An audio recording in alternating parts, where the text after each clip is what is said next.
Good afternoon. Dry spells become more impactful with strong winds in east of Gangwon-do Province today. So we need to stay on high alert against wildfires.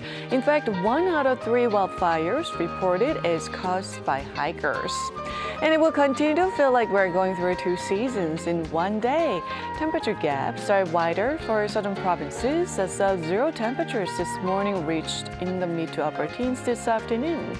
And especially those in Gyeongju noticed temperatures jumping more than 20 degrees Celsius from the cold morning. Now, this morning's bad air quality has improved, while most areas are under mostly to partly sunny skies this afternoon.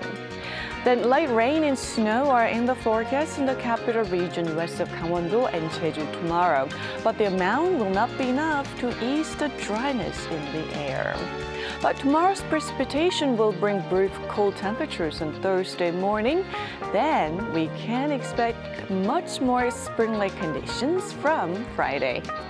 With that in mind, here's a look at the weather conditions around the globe.